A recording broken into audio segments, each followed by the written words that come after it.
Hi hello friends, എല്ലാവർക്കും നമ്മുടെ സാന്ത്വനത്തിന്റെ ഇന്നത്തെ പുതിയ വിശേഷങ്ങൾ എന്തൊക്കെയാണ് അറിഞ്ഞാലോ. അപ്പൊ എല്ലാവർക്കും നല്ലൊരു ശുഭദിനം പറഞ്ഞുകൊണ്ട് തന്നെ നമുക്ക് സാന്ത്വനത്തിന്റെ പുതിയ വിശേഷത്തിലോട്ട് നമ്മുടെ ഗോമതിയുടെയും ബാലന്റെയും പുതിയ വിശേഷങ്ങൾ എന്തൊക്കെയാണെന്ന് നോക്കാം അല്ലെ.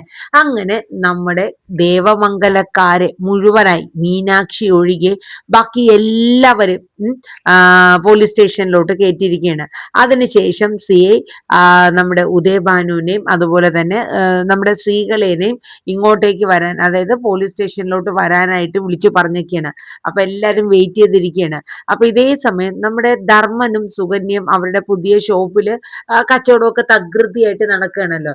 അപ്പൊ ഗോമതി ആണെങ്കിൽ നമ്മുടെ സുകന്യ ആണെങ്കിൽ വാചകം അടിച്ച് ഭയങ്കരമായിട്ട് കസ്റ്റമേഴ്സിനെയൊക്കെ കയ്യിലെടുക്കുന്നുണ്ട്. അപ്പൊ പറയുന്നുണ്ട്, അതെ ഇവിടെ ഒരുപാട് ഓഫേഴ്സ് ആണ് ഇനി ഓണാകുമ്പോൾ വരാനിരിക്കുന്നത്. ഇത്ര രൂപയുടെ പർച്ചേസിങ് നടത്തുകയാണെങ്കിൽ ഒരു കൂപ്പൺ ഉണ്ടാവും. ആ കൂപ്പൺ തിരുവോണത്തിൻ്റെ അന്ന് നമ്മൾ നറുക്കിട്ടിട്ട് TV, വാഷിംഗ് മെഷീൻ, ഫ്രിഡ്ജ് അങ്ങനെയുള്ള ഒട്ടനവധി സമ്മാനങ്ങളാണ് ഞങ്ങൾ കൊടുക്കുന്നത് എന്നൊക്കെ പറയണം. അപ്പം ഇതൊക്കെ കേൾക്കണ കസ്റ്റമറിന്, ഇവിടെ നമ്മുടെ ഏരിയയിൽ ഇങ്ങനെയൊക്കെ നല്ല അത്യാവശ്യം ചെറിയൊരു എമൗണ്ടിനൊക്കെ തന്നെ കൂപ്പൺ കിട്ടുന്നല്ലോ എന്നൊക്കെ ഓർത്ത് ആൾക്കാർക്ക് അതൊരു ഒരു അട്രാക്ഷൻ ആയിട്ടൊക്കെ തോന്നി. ആ സമയത്താണ് ഒരു കസ്റ്റമർ വന്നത്. എന്തായാലും ഇനിയിപ്പോ നിങ്ങളുടെ കച്ചവടം എന്തായാലും തകൃതിയായി നടക്കും, ഗോമതി സ്റ്റോർ എന്തായാലും പൂട്ടി. അപ്പൊ ധർമ്മൻ പെട്ടെന്ന് ഞെട്ടിക്കൊണ്ട്, എന്തൊക്കെയാ നിങ്ങൾ ഈ പറയണത്? അല്ല, ഞാൻ പറഞ്ഞതേ ഇന്ന് ആ ദേവമംഗലക്കാരെ മുഴുവനായിട്ടും പോലീസ് സ്റ്റേഷനിലോട്ട് കൊണ്ടുപോയിക്ക. ധർമ്മൻ അന്താളിച്ച് നിൽക്കുന്നു. എന്ത് ദേവമംഗലക്കാരെയോ? നിങ്ങൾ എന്തൊക്കെ അസംബന്ധം ഈ പറയണത്?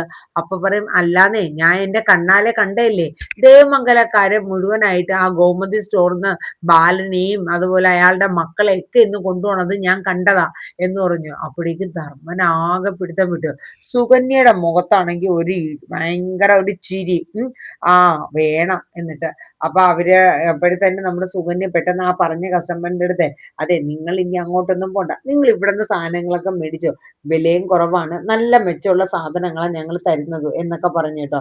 അപ്പൊ ഇത് കേട്ടപ്പോഴത്തേക്ക് അവര് പറഞ്ഞു, ആ വന്ന കസ്റ്റമർ പറഞ്ഞു, ഇനിയിപ്പോ ഞാൻ എന്തായാലും ഇവിടെ സാധനങ്ങളൊക്കെ മേടിക്കുന്നുള്ളൂ എന്നൊക്കെ പറഞ്ഞ് അവരെയും പൊക്കി പിടിച്ചിട്ട് സുകന്യ ഭയങ്കര രീതിയിലൊന്ന് ഇതാക്കി വിടുകയാണ്. ആ കസ്റ്റമർ പോയി കഴിഞ്ഞപ്പോൾ ധർമ്മനാണെങ്കിൽ സഹിക്കാൻ പറ്റുന്നില്ല. കാരണം ബാലനെയും തന്റെ ചേച്ചിയെയും അളിയനെയും മക്കളെയൊക്കെ പിടിച്ച് പോലീസ് സ്റ്റേഷനിൽ കൊണ്ടുവന്നു. എന്ത് തെറ്റ് ചെയ്തിട്ടാ ഒന്നും അറിയില്ല. ധർമ്മന് ഇരിക്കപ്പുറതിയില്ല. ഇത് ഇനി എന്താ അങ്ങനെ അറിയണേ? എന്തായാലും ഒരു കാര്യം ചെയ്യാം, കൃഷ്ണമംഗലം വരെ ഒന്ന് പോട്ടെ, എന്താ അവിടെ നടന്നേന്നുള്ളത് തിരക്കാം. അപ്പോഴാണ് നമ്മുടെ സുകന്യ പറയുന്നത്, അതെ നിങ്ങൾ ഇതുപോലെ ഇങ്ങനെ ഇത്രയും ഇതായിട്ട് ചൂട് പിടിച്ച് നടക്കുമ്പോൾ നിങ്ങൾ നടക്കണ എന്തിനാ? അവരൊക്കെ ചെയ്തു തന്ന കാര്യങ്ങളൊക്കെ നിങ്ങൾ മറന്നോ? ഇത്ര വേഗം മറന്നോ നിങ്ങള്? നാണം കെട്ട് അർദ്ധരാത്രിക്ക് നിങ്ങൾ എന്നെയും കൂട്ടിക്കൊണ്ട് കൃഷ്ണമംഗലത്തേക്ക് വന്ന ആ ചരിത്രമൊക്കെ നിങ്ങൾ മറന്നു അല്ലേ?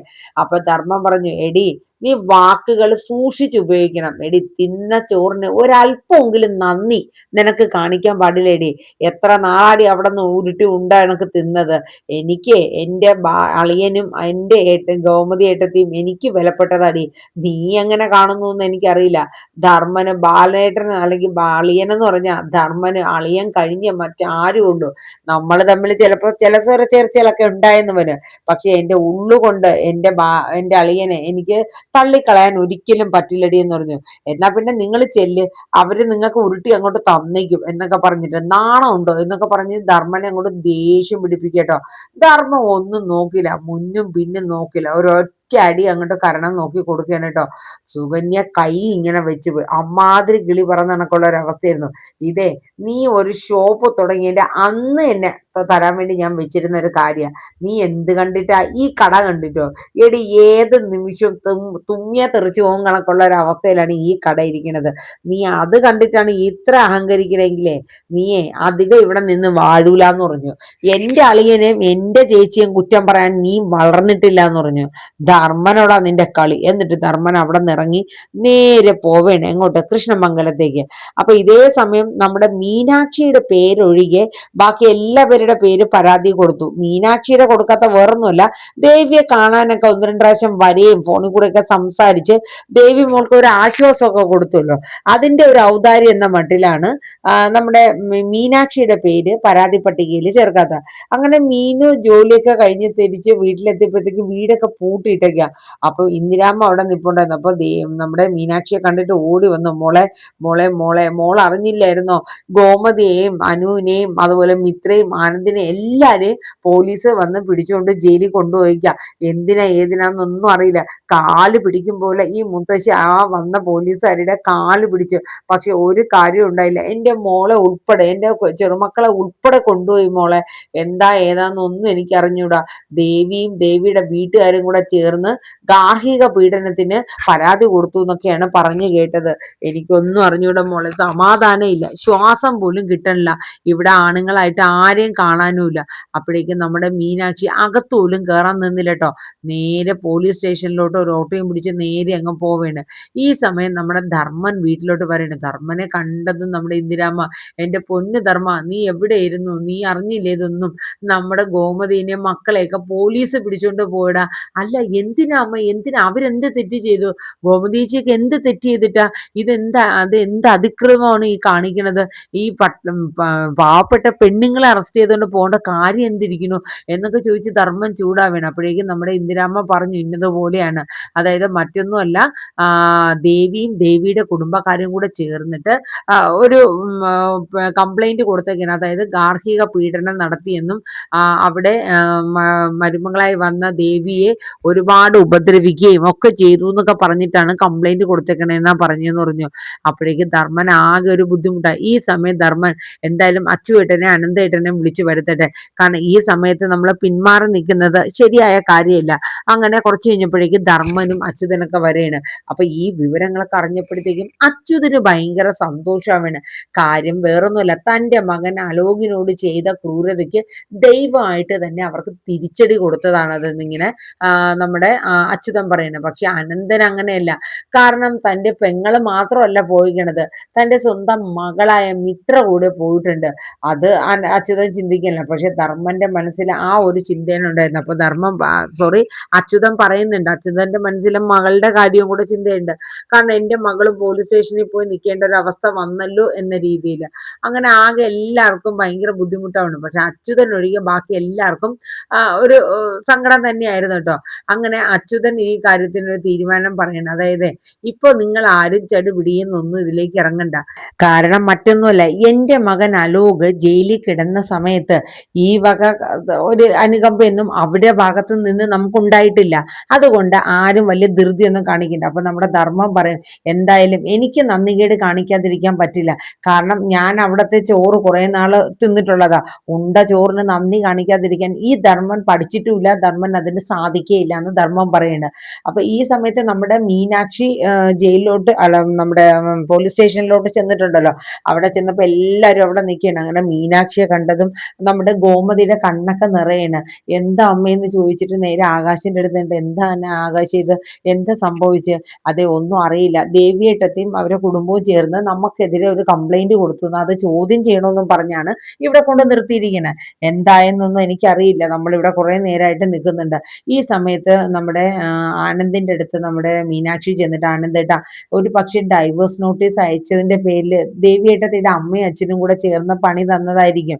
അപ്പോഴേക്കും മിത്ര പറഞ്ഞു, മീനേജി, അങ്ങനെ ദേവിയേട്ടത്തിയുടെ അമ്മയും അച്ഛനും ഒന്നും പറയണ്ട. കാരണം കൊടുത്ത കംപ്ലൈന്റില് ദേവിയേട്ടത്തി സൈൻ ചെയ്തിട്ടുണ്ട്. ദേവിയേട്ടത്തി ഇവിടെ വന്നിട്ടില്ല, പക്ഷെ സൈൻ ചെയ്ത ഒരു കംപ്ലൈന്റ് ആണ് ഇവിടെ കൊടുത്തേക്കുന്നത്. ദേവിയേട്ടത്തെ അറിയാണ്ട് ദേവിയേട്ടത്തിയുടെ സൈൻ ഒന്നും വരില്ലല്ലോ. ഇത് കേട്ടപ്പോൾ മീനാക്ഷി, എന്തോ എനിക്ക് വിശ്വസിക്കാൻ ആവണില്ല, ദേവിയേട്ടത്തെ ഒരിക്കലും അങ്ങനെ ചെയ്യില്ല. ആനന്ദ് പറഞ്ഞു, നിനക്ക് ഇപ്പോഴും അവളോട് തന്നെ അല്ലേ കൂറ്? ഇപ്പൊ നമ്മുടെ അമ്മയും അച്ഛനും എല്ലാവരും ഇവിടെ പോലീസ് സ്റ്റേഷനിൽ കയറ്റിയിട്ടും നിനക്ക് വിശ്വസിക്കാൻ പറ്റില്ല. ഇനി ഇതിൽ കൂടുതൽ എന്ത് തെളിവാ മീനാക്ഷി നിനക്ക് വേണ്ടത്? ഈ സമയം ഗോമതി പറയുന്നുണ്ട്, എന്തൊക്കെ പറഞ്ഞാലും മീനു, ഇനി നീ അവളെ സപ്പോർട്ട് ചെയ്യാനായിട്ട് നിൽക്കണ്ട. കാരണം ഈ ചെയ്തത് ഒരിക്കലും ഈ ഗോമതി മരണം വരെ മറക്കില്ല. അവള് ചെയ്ത് ഇത്രയും വരെ കൊണ്ടെത്തിച്ചില്ലേ എന്നെ, എൻ്റെ കുടുംബത്തെ മുഴുവനായും അവൾ ഈ പോലീസ് സ്റ്റേഷനിൽ കയറ്റിയിട്ടുണ്ടെങ്കിൽ ഗോമതി അതിന് പകരം വീട്ടിയിരിക്കും എന്ന് തന്നെ പറയണം കേട്ടോ. എന്തായാലും ഞാൻ പോയി CA മേഡത്തിനെ ഒന്ന് കണ്ടിട്ട് വരട്ടെ എന്ന് പറയണ. അങ്ങനെ നമ്മുടെ മീനാക്ഷി സി എ അപ്പുറത്തെ റൂമിൽ പോയി കാണുമ്പോൾ പറയുന്നുണ്ട്, എൻ്റെ അമ്മയും അച്ഛനുമാണ് മാഡം ഇവിടെ ഇപ്പോൾ നിൽക്കുന്നത്, എൻ്റെ കുടുംബമാണ്, അവരെന്ത് തെറ്റ് ചെയ്തിട്ടാ അവരെ നിർത്തിയിരിക്കുന്നത്. ഓ ആഹോ, നിങ്ങളുടെ പേരെന്നാ? അപ്പൊ പറയും മീനാക്ഷി എന്നാണ്. അപ്പൊ ഓ, നിങ്ങളുടെ പേര് എന്തായാലും കംപ്ലൈന്റിലില്ല. അതെ, അവരിപ്പൊ വരും. ആര്? ഉദയഭാനുവും അതുപോലെ ശ്രീകല എന്ന് പറയുന്ന ദേവിയും അവരെല്ലാവരും ഇപ്പൊ ഇങ്ങോട്ട് വരും. ഇവരും കൂടെ വരട്ടെ. പറയാനുള്ളത് അന്നേരം പറഞ്ഞിട്ട് ഇതിലെന്താ തെറ്റും ശരി എന്നുള്ളതൊക്കെ ഞങ്ങൾ അന്നേരം മനസ്സിലാക്കിക്കോളാം എന്ന് പറയാം. സത്യം പറഞ്ഞ അവരാരും ഒരു തെറ്റും ചെയ്തവരല്ല. എൻ്റെ അമ്മ, അതായത് എൻ്റെ അമ്മ എന്ന് ഞാൻ പറഞ്ഞാലും ഞാൻ ഗോമതി എന്ന് പറഞ്ഞവരുടെ മരുമകളാണ്. സ്വന്തം മക്കളെ പോലെയാണ് ഞങ്ങളെ 3 മരുമക്കളെ അമ്മ കാണുന്നത്. അതുകൊണ്ട് ഒരിക്കലും ദേവിയേട്ടത്തിയോട് ഞങ്ങൾക്കുള്ളതിനേക്കാളും കൂടുതൽ സ്നേഹമായിരുന്നു അമ്മയ്ക്ക്. ആ അമ്മയാണ് ഇത്രയും ക്രൂരത ചെയ്തു എന്ന് പറയുന്നത്. ഒരിക്കലും ഞങ്ങൾക്ക് വിശ്വസിക്കാൻ പറ്റില്ല മേഡം. മേഡം ഇതൊന്നും വിശ്വസിക്കരുത്. ഓ, നിങ്ങളെല്ലാം ഒരു കുടുംബമല്ലേ, നിങ്ങൾ പിന്നെ അങ്ങനെയല്ലേ പറയുള്ളൂ. എന്തായാലും അവര് വരട്ടെ, എന്നിട്ട് നമുക്ക് ആലോചിക്കാം. അല്ല മേഡം, എൻ്റെ പേര് മാത്രം എന്തേ കംപ്ലൈന്റിൽ ഇല്ലാത്തത്? എന്തായാലും എനിക്ക് വീട്ടിൽ പോകാൻ എൻ്റെ വീട്ടുകാരില്ലാണ്ട് പറ്റില്ല. അതുകൊണ്ട് ഞാനും അവരുടെ കൂടെ തന്നെ നിൽക്കാം.